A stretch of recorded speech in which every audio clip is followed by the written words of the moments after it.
Rita from ketogenicwoman.com. Today I'm going to make braised blade steaks with a creamy sauce at the end. But first we're going to braise the steaks. Here they are. I have two that I got on sale. They're gigantic. One of the problems with blade steaks is that you can't just, well, you could grill them, but they have kind of a tough, sinewy center. You can really see it on that one. This one has it too, just not as pronounced. These steaks have some nice marbling in them. On the surface they look good, but if you were to just grill them or pan fry them, they would be fairly tough, I guess. So braising them is the best option, and I'm going to do that right now. So while you're watching the video, please take a moment to hit the like button, hit subscribe. There's going to be lots more videos coming your way. Okay, so first thing I'm going to do is sear these steaks before I put them in the baking pan. I have some melted bacon fat here. You can use, I'm doing carnivore, that's why I have that. Some people would use olive oil. You could melt some tallow, lard. So I'm just going to, I have to do these steaks one at a time because they're really big and my frying pan is just a regular frying pan. So I'm just going to brush them with a little bit of that. I have a mix of kosher salt and pepper here. I won't be using all of this. This is 2 tablespoons kosher salt, 2 teaspoons pepper. I'll just use as much as I need.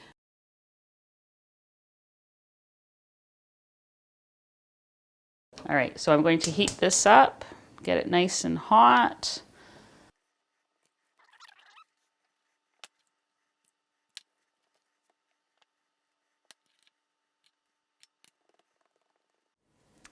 Okay, I'll just put a little bit of that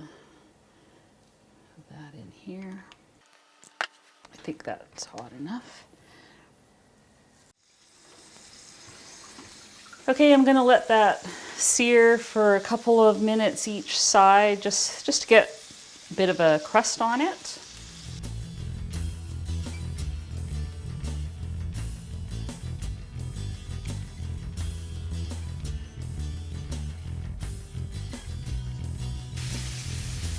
These are giant. That's going to be like several meals. I like to sear the sides too, if possible.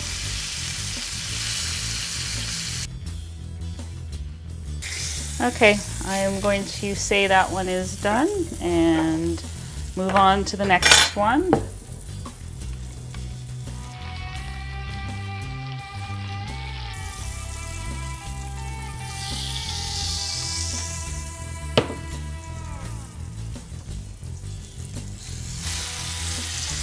Okay.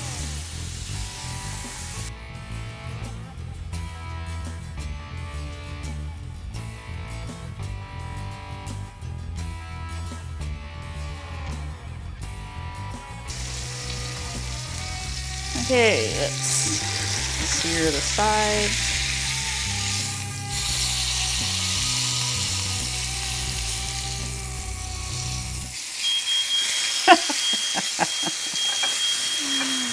Oh, well, sugar.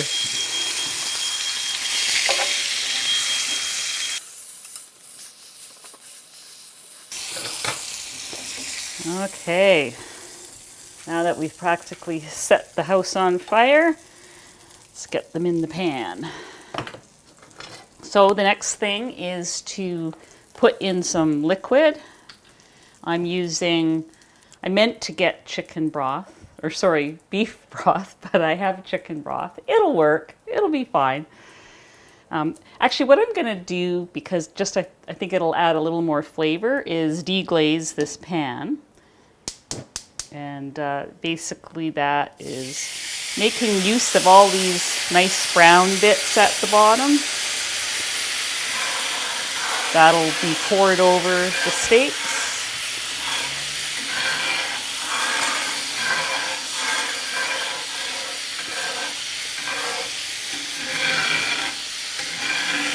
That should do it.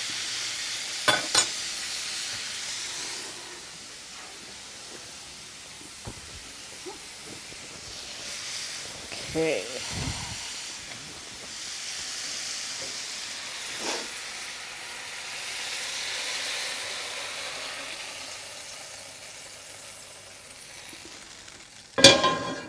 Okay, we do need a little bit more liquid in there, so I will just pour that in.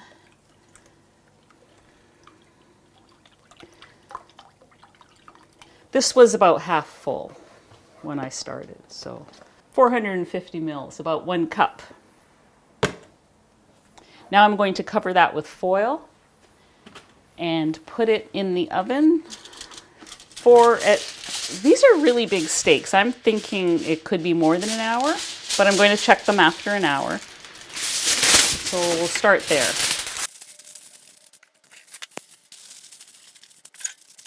Let's put her in there.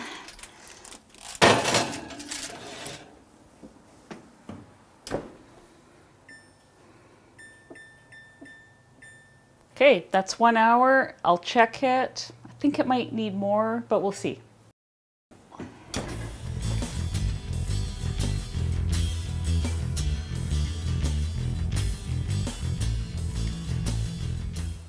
Okay, so Pippi and I both think it needs more time, so another 15 minutes.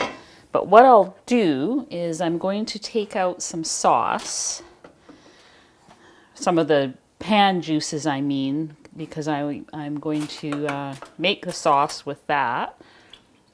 That should be enough. It's just probably just over half a cup in here. And then this can go back in while we are making the sauce. Okay, I'm just cutting this cream cheese into small pieces. What is going to be in this sauce is about a half a cup to 3/4 of a cup of the juices from the meat, 1 brick of Philadelphia cream cheese, one of these types of bricks, the firm stuff. And I'm just gonna cut it into small chunks so that it mixes in a little better. The cream cheese takes a few minutes to incorporate, so if you are doing regular keto, I think what might be good is to saute mushrooms and make this into a mushroom sauce. Okay, so I'm just going to try to smoosh the cream cheese pieces.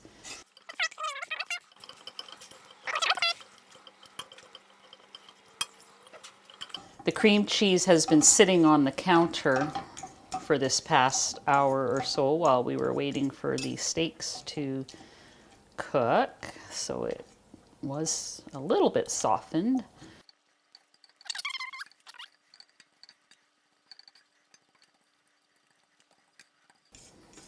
Okay, that's actually looking pretty good, and I haven't even whisked it yet.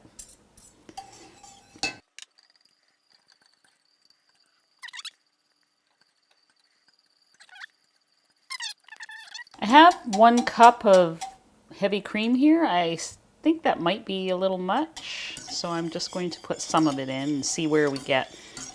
One of the things that happens when I cook is I just get things together and I don't always know exactly what amounts I'm going to use. I write it down later if it works. So hopefully this works.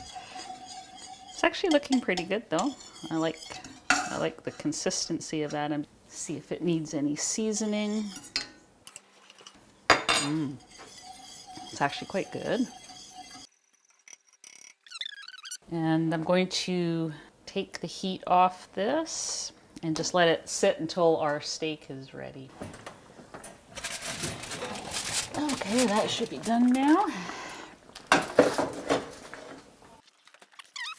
Obviously, you can let that cool down a little bit. I've got the sauce on a low simmer back here, not even a simmer, just enough to keep it warm. What I'm going to do is just slice this into manageable slices. What would be really nice with this is some cauliflower mash. If you put it with some meat and a little bit of sauce or gravy like that, you can't tell it's cauliflower. To me, it tastes just as good as mashed potatoes. Oops.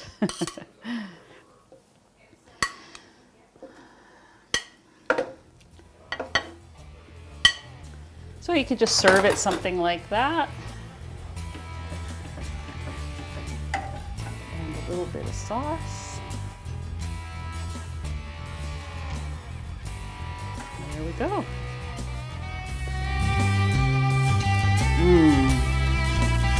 Oh, it's so good.